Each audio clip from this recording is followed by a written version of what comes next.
Good evening, everybody. Welcome to a fun-filled, quick edition of the Hard Cam Live. Paul, how you doing tonight, man? Cold. It's rainy. I thought it was April showers, not middle of June showers. Well, yeah, like I said, it's been hot as hell here. We've had some showers here and there, but it is what it is. But it is heating up, and it's summertime, and making some changes. And before I go any further, have you got me any clips for the people want to see what it is that Pretty Paul Rogers does inside the ring? No. I'm a failure as a professional because I'm still, I don't know. I put it all on the promoter and I'm still waiting for clips. So, it's all a lesson moving forward to know better and to cover your ass in these kind of situations. Well, to the audience, I promise at some point that we will uncover Paul's ass and have him rolling around a canvas with big meaty men slapping meat in the middle of a ring. And for our TikTok audience and our Instagram audience, which is growing by leaps and bounds because of all the nice clips that I've been putting out there, we're still waiting on Paul to throw some of his Japanese classic stuff in there. I've been saving that for him. But all kidding aside, I want to thank each and every one of you for jumping on there and following us at Ringside Syndicate because, dude, it's, we went from a couple hundred views here and there on certain things to now we're up in the thousands of views on clips. And I appreciate each and every one of you. And hopefully that brings you here. We'll bring it right back here to us. And, a couple quick things to discuss is we are moving to Sunday night, Sunday nights. We got a big weekend ahead, so you're going to hear from us on Saturday as well because Paul is so excited. You see the look on his face. He just cannot control the excitement for Night of Champions. And moving forward, what we're going to do on Sundays, we're going to be doing a lot of this because, of course, there's not a pay-per-view every Sunday or a premium live event, whichever company you might be discussing. But on these Sundays, there's a premium live event or like a Saturday because, AEW does a lot of their premium live events on Saturday during football season because of their ownership of the Jacksonville Jaguars. We're going to jump on here. Their pre-show normally starts about an hour before. They're not WWE, which starts like 3 days before. But we'll jump on here about an hour before the actual pre-show starts and give you a rundown of the matches and maybe some predictions. And, in our minds that we've been doing this so long, it's not a prediction. It's a sport. Of things we see that are going on and, and go from there. And what do you think about doing on Sunday nights, Paul? Bringing them to our altar that is professional wrestling. I thought that was our day of rest. That's the only day I got. It's like jokes aside. It doesn't affect my wrestling because the type of wrestling I watch doesn't necessarily have their big events on Saturdays or Sundays. So to me, it's like, okay, it works. Well, really, I follow it to a point, but I don't follow it enough to know when does New Japan do what days would their big show normally be on? On all different days. It's honestly, it's like from the ground up, the culture is completely different because New Japan's a touring company. A lot of their dates are built upon where they are and what works better. Some shows are earlier, some shows are later. You have to check the calendar, but there's no like Monday night. There's none of that. It's unless it's January 4th, which has been a sacred day in professional wrestling for the last 50 something years. A lot of it is more, I guess, not sporadic. That means more random, but a lot of it's less kind of by the books in the American eyes. It's not Monday, Thursday. There can be 4 shows in a week sometimes. I was, speaking of the American audience, oh my God, I wished I could remember the quote because I was like, damn, he's not wrong. Um, Something on Dynamite last night. They were, oh my God, how did they word it? Something that Zack Sabre Jr. had said, and it was like, oh shit. It was something about doing a technical wrestling match for the American audience. He compared it to something, and I was like in the middle of doing something, and I just started laughing. I got to see if I can. I can tell you a quote off the top of my head because I remember him saying it. I think a couple years ago.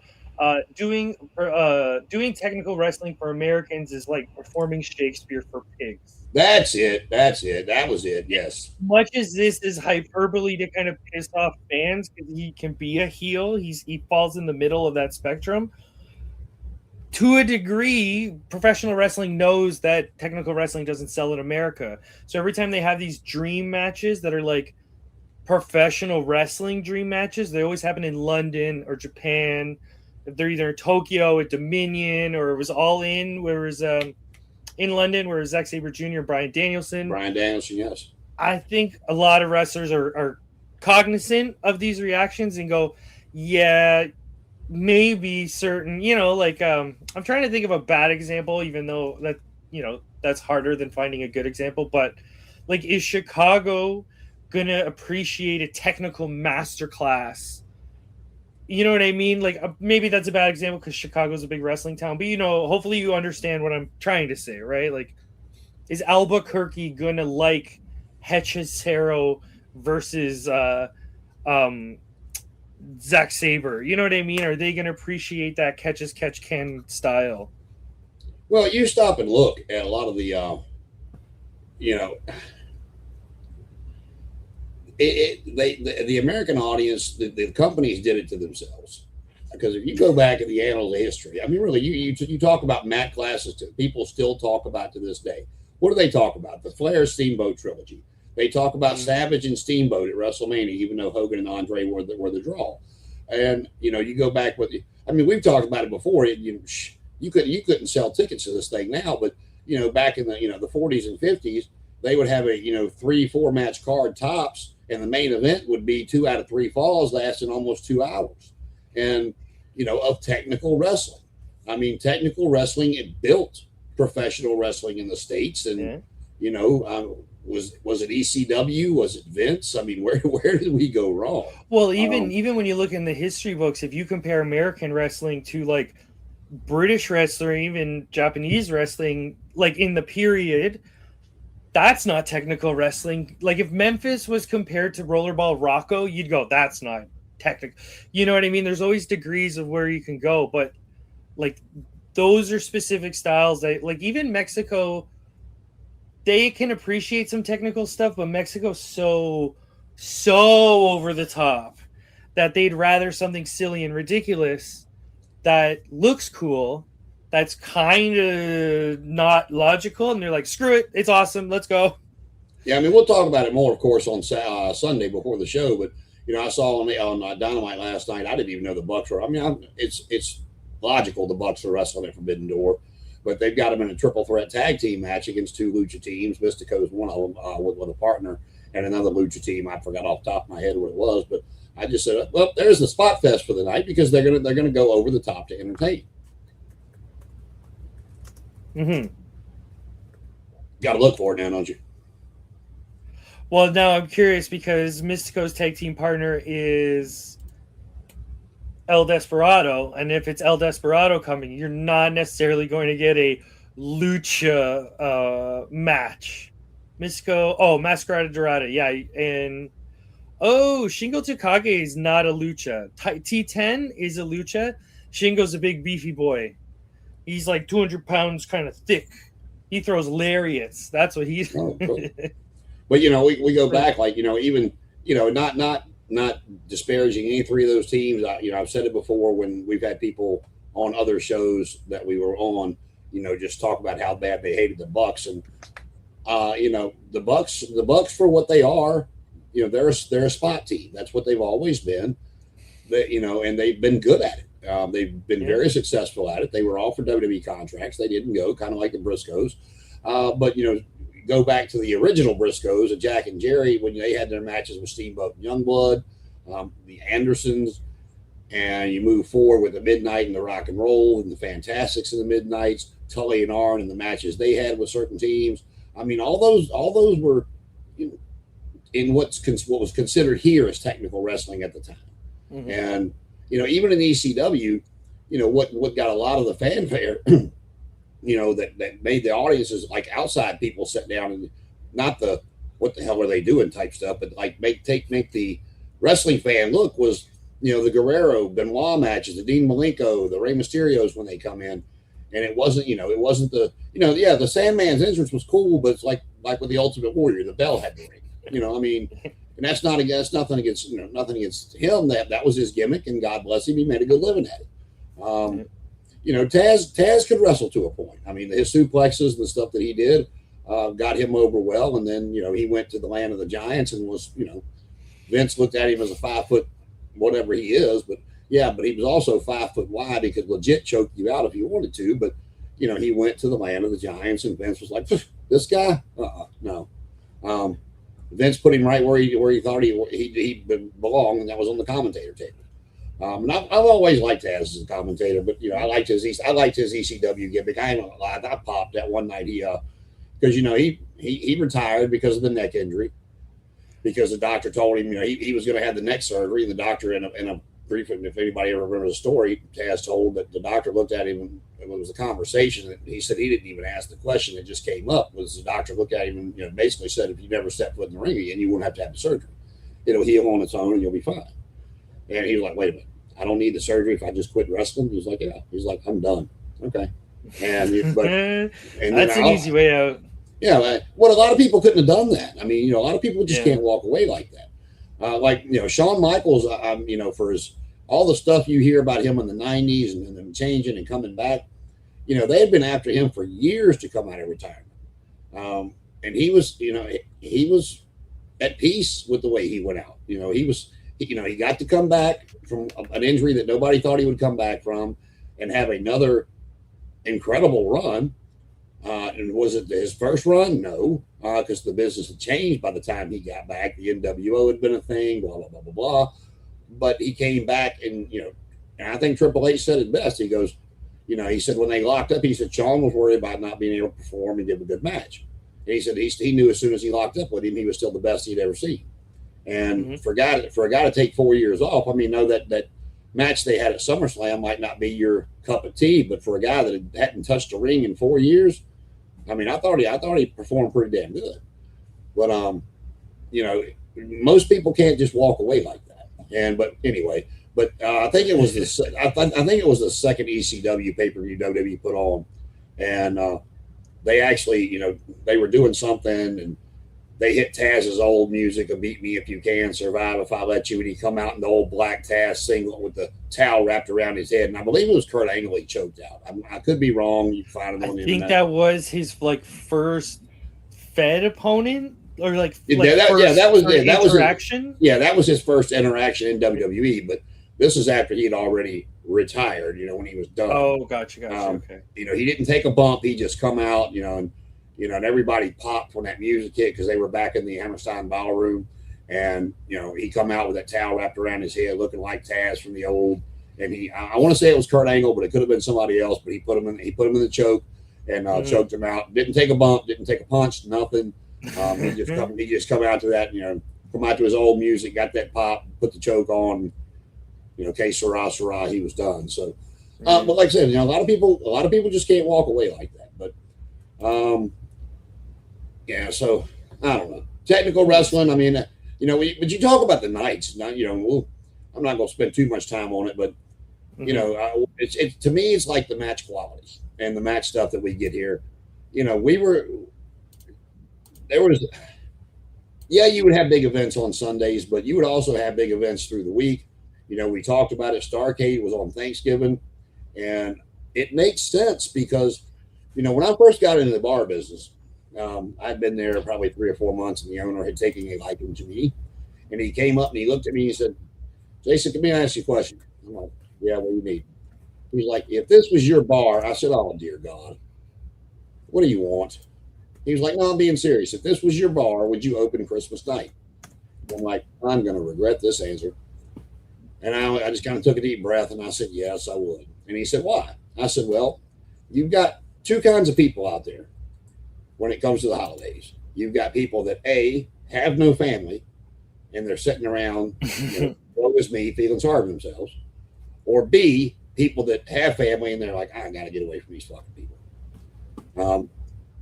Too much of a good thing. And I said, and the only thing open, and this was, back in the 90s, the only thing really open on Christmas night is the movie theater for kids.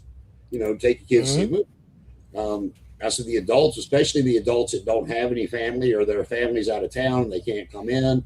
They have nothing to do, and they would love to go out to a memory and buttocks bar and have a beer. And he's like, oh, okay. All right, I'll let you know. Next day he comes up, Jason, what? I'm going to need a DJ Christmas night. I'm like, yeah. Ray Charles saw that one coming. And I said, look, I said, what time are you opening? He said 8. I said, you got to turn some music on. I said, I'll get here as soon as I can. I got kids. I got stuff to do. I said, but I'll get here as quick as I can. I got there about 8:30. And there's 4 or 5 regulars in there that I expected to see. Wasn't a whole lot going on. By 9:45, 10 o'clock, we were packed like it was a packed Friday or Saturday night. And I remember that too because he could only get 4 girls to come in and work. Nobody wanted to work Christmas night. Them girls made a fortune. As a DJ, I walked out with over $2,000 in a 5.5, 6 hour night, and they made a fortune. And see, he's been open Christmas ever since. But I say that to go, that's what a lot of people, that was tradition back in the day. They have Thanksgiving dinner early, whatever, and then they would go to the big match on Thanksgiving night. And that was every territory. That wasn't just one specific territory. Well, here we go. This is Tiger Mask's retirement match. So a guy that's been wrestling for 30 years, they're giving him his own show to send him out. It's on a Tuesday at 5:30, bells at 6:30. Yeah, no, and there's nothing in the How world. reasonable does that sound? Where you're like, oh, I can take Grandpa. He loved Tiger Mask when he was little. We'll be home by 9:30. It's brilliant. No, I agree with you. Like I said, but we've been conditioned to, for so long now. And like I said, that they moved Starrcade. I'll give you, most people know this, some don't, but they moved Starrcade from Thanksgiving to Christmas because the WWE put on the Survivor Series to combat Stargate. And then I think WWE did something on Christmas as well to do it again. Don't quote me on that one, but he was constantly trying to muscle Crockett off TV, and then that was the one thing. He had more pull with the satellite companies and the pay-per-view companies than Crockett did. But then Turner bought it, and they're like, yeah, okay, well, yeah, no, that's Ted Turner. You can either go on with him or you just don't have to go on. That's Ted Turner. We get too much business. But so no, I mean, there was the matches that I used to go to at the high school gym when I was a kid, where I met Roddy Piper, where I met Wahoo, Ricky Steamboat. The list goes on and on. They were on different nights of the week they came through once a month, and it was on different nights of the week. Sometimes it was on the weekend, sometimes it wasn't. I remember. I think it's a different kind of. I always use the word culture because it like. Even if you watch like Japanese shows that are more meant for younger people, there's a bit of respect for the audience. So I don't know if it's like there's a bit more respect to the audience of the promotion to say like, well, we're on different times. Like you can go to the website and you can see when we are, and go to the streaming service and watch us when we're not in your town. But the American wrestling fans are built on repetition. I remember hearing this a long time ago, and I can't ever get it out of my head. They said the difference between Japanese wrestling culture and American wrestling culture is one fundamental philosophy. American wrestling culture is based upon repetition and teaching the audience when they can react to something, and oh, now you can react again. Oh, no, you know what I mean? Like the yes chants and the yeets and there's a lot of like, oh, now you can interact, and you're going to be able to interact because that's his gimmick. Where in Japanese wrestling, they make you believe that's the setup to then take it out from under you. So instead of repeating the same spots, they'll start the same spot and then modify the last bit. So you as a fan go, oh, I've seen this. Oh, I haven't seen. You know what I mean? Everything slightly changes and there's a bit of like elevation as you go. But that's not necessarily the same, because if you watch a Mania match, it's not that much different than watching a Raw match. But if you watch a Wrestle Kingdom match and you watch Coker and Hall match, there's miles of difference between how they work here, right? So, well, it goes back to what we've talked about. Where what I miss a lot too is, and I get that it wouldn't work today. I mean, it would to a point, but not the way it used to. Was the infomercial that was the TV that we watched. It was to put those asses in the seats. Let the Horsemen jump on Dusty or Magnum or whoever, and then Gordon Soley. Tonight in the Omni. Dusty goes out for revenge when he and whoever against. So here's a silly question, but is WWE incentivized more financially on the television product than on whatever the PLE pay-per-view? Like, because Netflix bought Raw, right? And they also they bought that, and they basically they did. They bought it for 5, maybe 10 years. They got the right. They got the rights to. The contract it's not a WWE stipulation. It's a Netflix has the kind of like a player option on a hockey team or whatever. But is this a bit of TNA logic where it's like, we make the money off the television show, not the pay-per-view, so get people to watch the book the pay-per-views for the television shows, not booking the television shows for the pay-per-view. But in this model, maybe WWE is just not incentivized to have big shows to big matches. Maybe they see it as a risk. Maybe they see it as not. Netflix pays for television. Let's give them television. Okay, but let's play devil's advocate on that, because ESPN or Disney as a company is paying for the PLEs.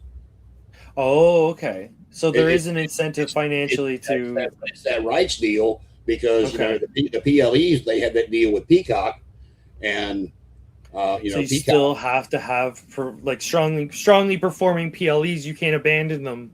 But I just see the model is so kind of upside down right now. I don't know how they've got themselves kind of stuck in this position. The reason a lot of people might not know this, but the reason that they chose to put on empty arena matches per se during COVID was the deal that they had with Fox. Now they had that long-standing relationship with USA, but it was something to do because like the first week of COVID when things shut down, they did like a best of show, like year whatever, and I think they did that for 2 weeks or whatever. But they came up with something, because even though COVID was a thing and it was beyond their control, it was something in the Fox contract to where if they failed to provide live entertainment for more than 2 weeks. Yeah, you're contractually obligated to be filling time. Yeah. And if they didn't, well, they were filling time. They were putting stuff on there, like the best of and this, that, and the other. But it was something to do with the Fox contract of if they failed to put on live entertainment for so many weeks of, the contract, that Fox could drop them. And so they chose to do the Performance Center and the empty arena, and blah blah blah blah blah. It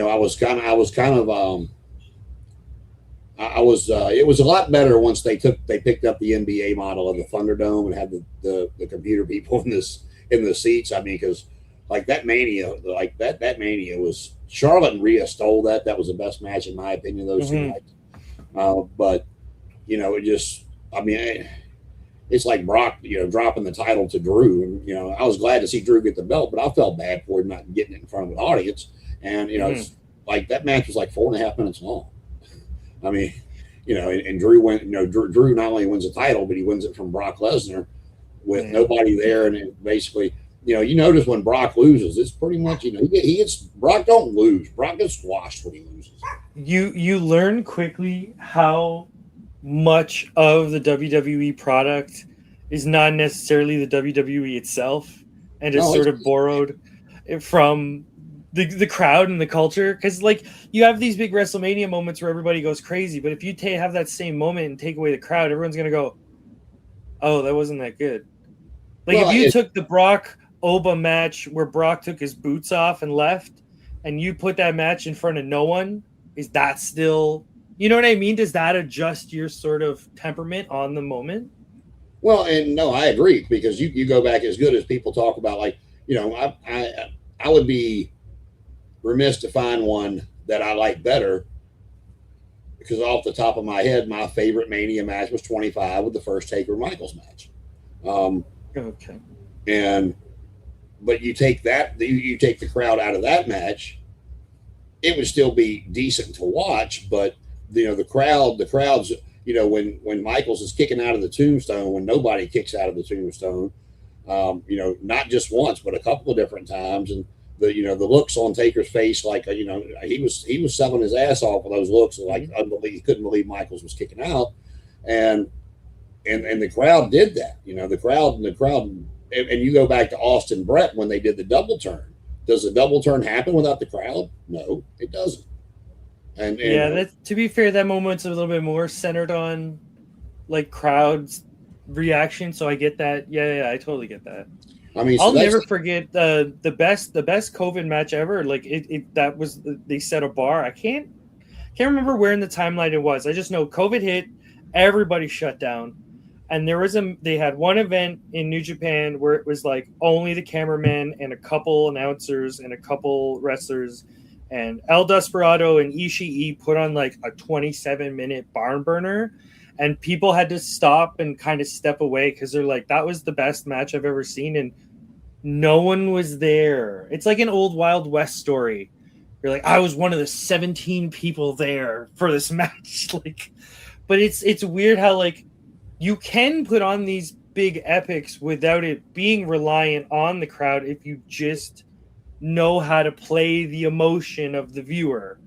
Because in the house, at home, it's still the same storytelling. There's no, that part doesn't change. I think I haven't seen the one you're talking about, but I'm pretty sure we talked about this before. But my favorite COVID match was from Ring of Honor when they did Briscoe versus Briscoe on the farm.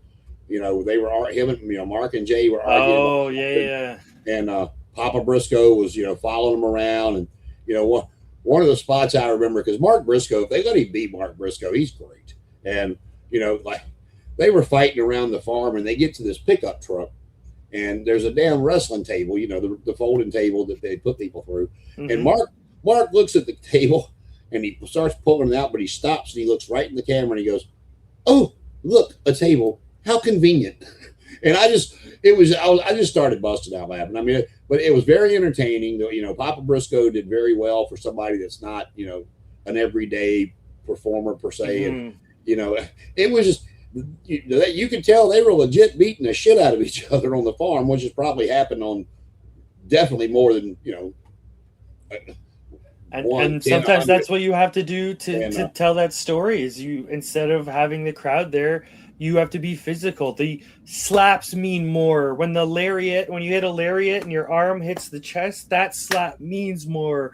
And the sweat and the way you hit the mat, like all these little things have extra little touches that, like, I think there could be a top 10 list of COVID matches, and not as like, well, they did what they could. Like, no, these could be top 10 anytime. They just so happen to be during COVID because they went with what they had. Well, the same year, I think it's the same year as Brock and Drew. There was only one COVID WrestleMania, right? There was like with no people. I believe so. Okay. So they had WWE had the two cinematic matches. They had the Firefly Funhouse match with Bray and Cena, which had a lot of comedy stuff in it, which I did laugh at. But then they had the second night, they had Taker and AJ, which turned out to be, that year, Taker's last match. And that was a really, Yeah, the Boneyard match. That turned, and the way they did, the trilogy of Taker's characters and everything, I thought they did real well with it. It was AJ Styles and, a very beat up and battered, Mark Calloway doing the best he could. And, I enjoyed the match. But, back to the Briscoes, Papa Briscoe's following them around. And if you haven't seen this, I implore you to look it up. And every time they would both go down, Papa was like, "Y'all done yet? You done yet? Y'all ready to go back to being the best tag team in the world?" And they start hitting each other again. And finally, this happened 3 or 4 times. They made it back up. They had a wrestling ring inside a bar, and they got back in the ring. And, they're huffing and puffing. They were probably legit exhausted because they were going around. I don't know if they filmed this all at once or they filmed certain segments how they did it, but they get back in the ring and they're going back and forth and they're knocking each other down. They're both getting back up and they're on their knees hitting each other. And, one would go down and come back up and they finally both flopped over. And he leans down. Y'all ready to be the best tag team in the world again? Y'all done? Yeah, yes, sir. Yes, sir. We're done. And good. Now get up and clean this shit up. and that was it. I was like, yeah. Yeah, it was very entertaining. So, there was ways to do it. AEW, WWE actually followed AEW when AEW put their wrestlers in the audience and, different places around the ring during the matches to give some noise and other stuff. What was that arena? That was a great arena because they had a sort of home base for a little bit, yeah, which I kind of like. Daly's place.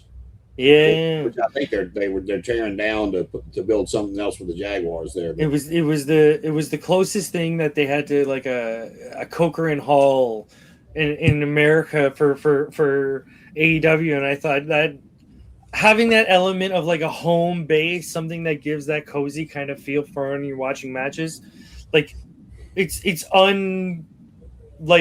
the word I'm looking for? Like it's just not replicatable.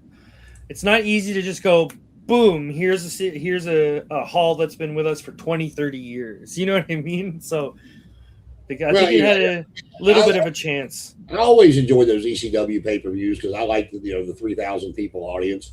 I've said it once, I've said it 1,000 times. There is no way in hell you can get me to go to WrestleMania unless you gave me like first 4 or 5 rows, or before they closed the Richmond Coliseum here, I thought the best seats in the house were, I didn't want the 15th 16th row on the floor because you couldn't see over the people in front of you, but right behind the floor you had those risers that first started to go up, and if you got first 5-10 rows there, man, you just had a straight shot to the ring. You could see everything. Whatever the hard cam level is, that's what I want to see. But you talk about times and stuff. AEW was here a couple of weeks ago. They were downtown in Richmond at the Siegel Center, and I thought about going, but first off, I'm out in the country, so that's like a 40-minute, and having to get up and go to work the next day and everything. I'm like, man, I ain't gonna be home at 1-2 o'clock in the morning. But that was at least a TV show. The last time WWE came, they were in Petersburg over at the university.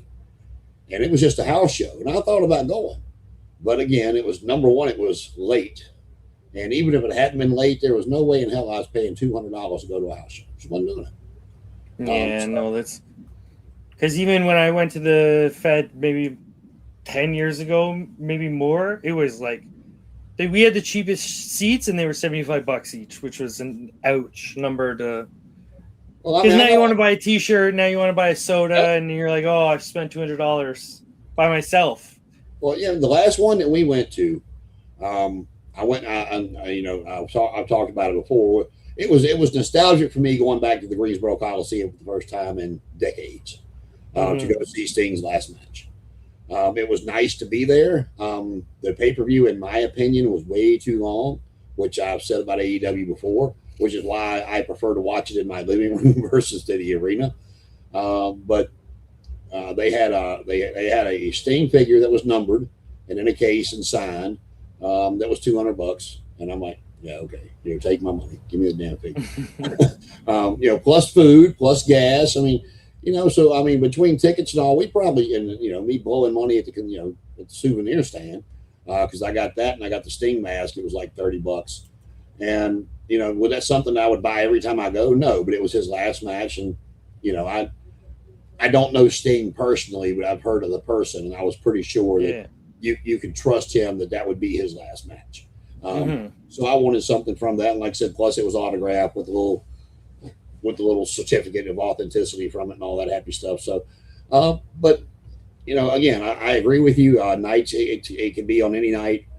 We've got wrestling damn near 7 days a week, and so I miss some of the old stuff. I know some of the other people don't, but that's just me. But you go back to Starrcade '83. It had had a lot. It wasn't the packed cards like you see now. I mean, you go through, you find your mid card stuff, you find your opening matches, but you also had Steamboat and Youngblood against the Briscoes, which is a technical masterpiece of a tag team match. Then you had the bloody brawl of Valentine and Piper in the dog collar match, and then you had the Harley Race Ric Flair technical matchup for the world title. That Ric Flair, believe it or not, if you've never seen the match, won with a crossbody block off the top rope. So the one time it worked.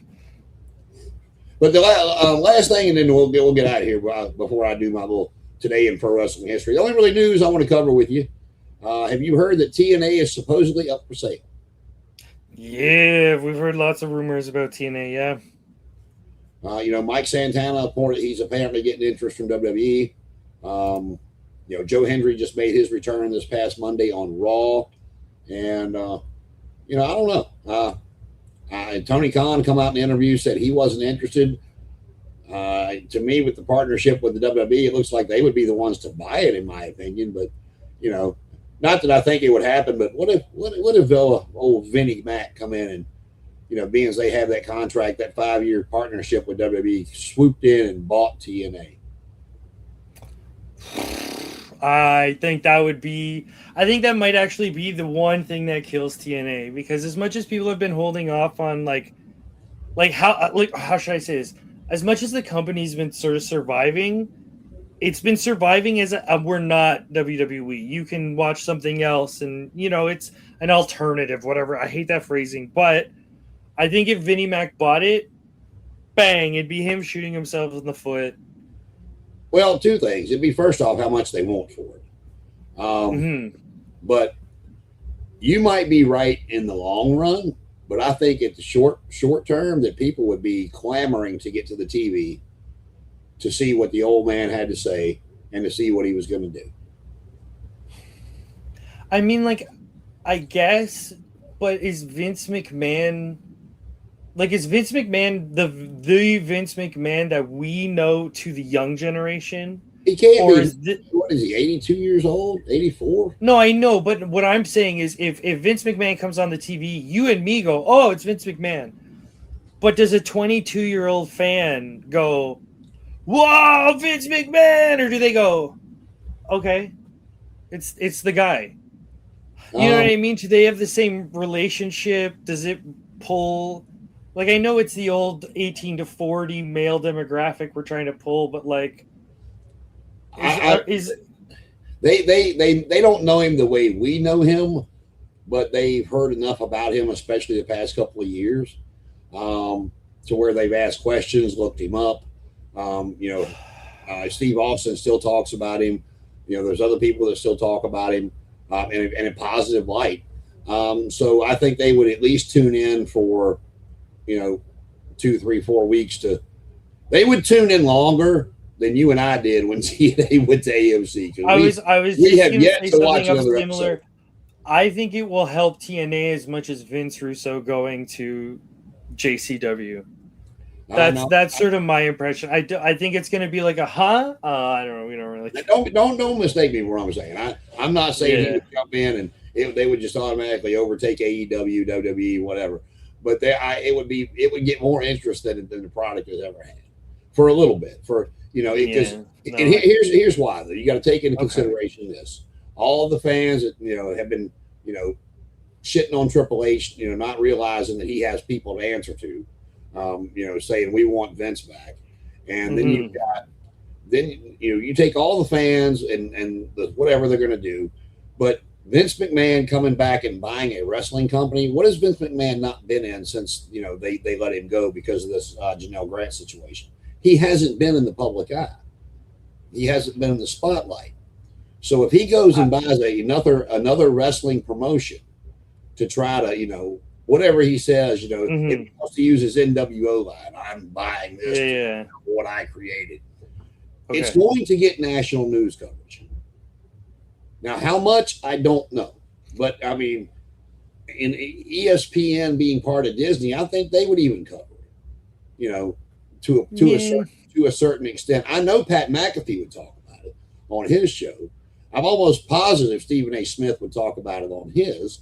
It's going to get national coverage to some extent that would put eyes on TNA for, again, I don't know how long. I don't. I looked it up. He's 80. He'll be 81 in August. So he's almost 81 years old. So even if the younger generation knew him like we did, he's not the same guy. I mean, and that was very apparent by his last couple of whatever. He was ready. He came back and was ready to make Austin Theory the guy. And I like Austin Theory. He's serviceable in the ring, but is he a top echelon John Cena, Roman Reigns type WWE person? Not in my opinion. Maybe they just hadn't let him show it. I don't know. But that's who his next big thing was going to be, was Austin Theory. And so to me, it's obvious he's not the same guy that he was that was able to turn it in. But you talk about the TV product versus the pay-per-view. The WWE is getting money from both angles, and they want those pay-per-views, PLEs to succeed, because when that contract is up with ESPN, they would like to be able to get that another deal thrown at them from Disney, but also a bidding war like Netflix sees what they're bringing in for the PLEs, and they put their name in the hat because they're already showing the PLEs internationally, and or Peacock may want them back because they dropped viewers when the PLEs went off peak. So many streaming services out there, and if they're not pulling numbers, they're not going to get those multiple offers unless they're lowball numbers and people are just trying to pump it up. So I don't know. We'll see what happens. The TNA stuff's interesting to me. Like I said, I don't think Vince is going to buy it. That's hyperbole going, what if? But, we'll see who does buy it. Like I said, Tony Khan has said he's not interested in it. So we'll see. Today in pro wrestling history, 5 years ago today, the Fast and Furious 9 debuted. The film co-star John Cena as Jacob Torito. Oh my God. Hadn't seen it. The winner of the 2006 edition of the Diva Search, former WWE women's champion, Layla L, turns 49. Oh, dear God, I'm feeling over by the day. 31 years ago tonight, one of the most notorious WWE pay-per-views took place, King of the Ring. And Mabel beat The Undertaker with interference from Kama to advance. And due to a double elimination in the Shawn Michaels Kama match, Vega had packed the night, defeating IRS, the Roadie, and Yokozuna by countout to reach the final. Despite the big push, Mabel's main event run, including a title feud with Diesel, fell flat with fans. Yes, it did. Speaking of Mabel, you remember he was Viscera in the Ministry of Darkness, The Undertaker? Okay. Taker has been asked about that on interviews. He said, look, I forgot what the guy's name was, but he said, I liked him. I loved him to death. He was a big teddy bear. He goes, but I hated wrestling. He was the one that broke Taker's eye socket.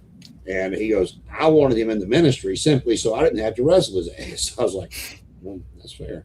3 years ago today, AEW versus New Japan Forbidden Door took place at the Scotiabank Arena in Toronto. Did I say that right? Scotiabank, yeah. Scotiabank Arena. All right. Bryan Danielson defeated Okada, despite breaking his arm during the match. Ospreay defeated Omega to win the IWGP United States title. MJF retained against Tanahashi. IWGP World Champion Sonata defeated Jungle Boy, who turned heel after the match with an attack on Hook. CM Punk defeated Kojima to win the Owen Hart Cup opening round. Tony Storm defeated Willow Nightingale. The Elite, Paige, and the Young Bucks, Eddie Kingston and Ishii defeated the Blackpool Combat Club, Moxley, Yuta, Claudio. Oh my God, it's been going on for that long. Yep, Takeshita and Numino Sting, Darby Allin, and Naito beat Chris Jericho, Sammy Guevara, and Suzuki. 2 years ago, we lost Sika of the legendary Iron family. Referee Jessica Carr. Wow, she's 35. Happy birthday to her. And 35. They going to put her in the ring. They better hurry up and do it. 11 years ago today, EC3 defeated Kurt Angle to win the world title, the TNA world title, at a TV taping in Orlando. That's only been 11 years ago. Okay. All right, you say so. 34 years ago today marked the beginning of the end of an era in WCW as the Barbarian and Dick Slater defeated the Fabulous Freebirds of Michael Hayes and Jimmy Garvin to win the U.S. tag titles. The Midnight Raw, the title, blah, blah, blah. Basically, they were getting rid of the U.S. tag titles. Okay. Oh, gotcha. 26 years ago today, King of the Ring took place in Boston, and Edge and Christian became the tag team champions in a Four Corners elimination match. Let's see. Looks like this. Yeah, this is the one that Kurt Angle won when he won King of the Ring. Former Smoky Mountain champion Bobby Blaze turned 63. Happy birthday, Mr. Blaze. Oh, God. Damian Demento, he's 69 today. If you have not ever heard of or seen Damian Demento, he's weird. You can look him up for something like that. 24 years ago today, a SmackDown taping in Chicago, a young John Cena made his debut by answering the Kurt Angle's open challenge, and ruthless aggression was born. Oh, my God. Yeah. Bunch of repeats on him to make sure I missed nothing. It's a good picture of this car, though. 36 years ago today at tapings in Dayton, Ohio, Animal and Hawk made their long-awaited debut in the World Wrestling Federation. Previously known as the Road Warriors, they were rebranded simply as the Legion of Doom. Oh, my God. Boo. 18 years ago today, the Ultimate Warrior stepped into the ring for his final match. I've heard about this, but I've never seen it. In front of a packed crowd in Barcelona, Spain, he wrestled his last match, defeating Orlando Jordan to win the New Wrestling Evolution Championship. Despite capturing the title, Warrior vacated the belt immediately after the match, signaling this would be his final in-ring appearance, with short hair, too. And finally, 38 years ago today on Superstars, Craig DeGeorge welcomed the Heenan family, Andre the Giant, Rick Rude, and Hercules to the interviewing platform. Bobby Heenan solemnly carried the crown and robe of Harley Race, announcing the Race had suffered a serious injury. As the crowd applauded, Heenan lashed out at Hulk Hogan. When fans refused to bow their head for a moment of silence, Heenan accused them of showing no respect. At the end of the segment, a photo of him appeared floating in the clouds as if he had passed away rather than simply been injured. Soon, the new king would be announced, and it would become King Haku. Oh, so way back when. And that is today in pro wrestling history. And so, yeah, we're going to, from here on out, if something happens, we'll break in with some breaking news. All kinds of segments now, and old clips, new clips on TikTok and Instagram. So give us a follow there. We're live here on YouTube. We're live on Instagram. We are live on Facebook. So follow us everywhere. And I promise you, at some point, Paul will put some footage up of himself in the ring. or you know what? It doesn't even have to be. If you're waiting on a promoter, I need you to. You did a very good job. I don't say you did a phenomenal job on the intro video to Road Trip Wrestling. So okay. I need you to put those skills together and give us a Rocky type video of Paul Rogers working out with some Hindu squats, some push-ups. Oh my God. I'll have to actually break out the tripod, see where it even is. And put some music behind it, like you're getting ready, that stuff you can do. Give us a little insight to what you go through to prepare yourself. Ooh. But yeah, I can do something like that. Yeah, so, see, I'm a problem solver. You're welcome. Mm-hmm. Trying to get your fan base up, man. No, I know. Oh my! Let me dig down deep for my Jerry Maguire moment. Help me, help you. But yeah, we're gonna, like I said, Sundays from here on out, and if it'll be 8:00 unless there is a pay-per-view PLE on. Like I said, we're gonna come on an hour before the pre-show comes on to just run down the card, give you a couple predictions, and watch Paul poo-poo all over whatever WWE's got going on, and You know, but yeah, it's part of his charm. It is what we do. Everyone they keep forcing my head against the grill. I don't want. But you got anything left to add there, Paul? No, not really. The only thing that I'm excited for is there's 3 people that haven't been finalized for the G1. So there's 3 matches where each people on the line, whoever wins, makes their way into the tournament. That starts in 2 weeks. So it's a bit of like, ooh, you know, it's like right before I don't know if there's an equivalent of like right before the playoffs start and everyone starts counting points and you're going, well, are we going to make it in the playoffs or are we not going to make it in the playoffs? And it starts getting a little down to the wire. I like that kind of tension in wrestling. I like that kind of storytelling. Gotcha. Have you watched much stuff that I like current stuff this week? This week I have to see when the last show was. I believe there was a couple shows this week. Yeah, Sunday and Tuesday there was a couple shows. I've watched the Noah show, a little bit here and there, but it's all really hard to keep up with. Well, was there any match that stood out to you this week? There was one. Now I gotta take a second to find my list, but there was one that I thought was good enough. Oh, I'll just say the match between Taichi and Yuto Ice. The G1 spot is on the line, so a chance at the title. These 2 beat the tar out of each other, like ripping hair out of each other's heads, slapping each other openly in the face. Like there is no fake in this match. It's all very there's something on the line that both of us need desperately. Taichi's aging out and he needs to show people that he still can go. And Yuto Ice is on the way in and he's a young son of a bitch. So he's trying to show these old guys who's who. Yuto Ice did win, spoilers. So he's into the one of the blocks in the G1. But yeah, it was just one of those palpable, old angry man, young angry kid. And they're just grabbing each other by the hair and hurting each other. It's all-time classic. Well, I had not seen that, so I guess you call it my match of the week if you want to. But for anybody who's been watching us for a decent amount of time, knows that I am not a Jack Perry fan. But him and Zack Sabre Jr. had a very good match last time on Dynamite. Now, I will.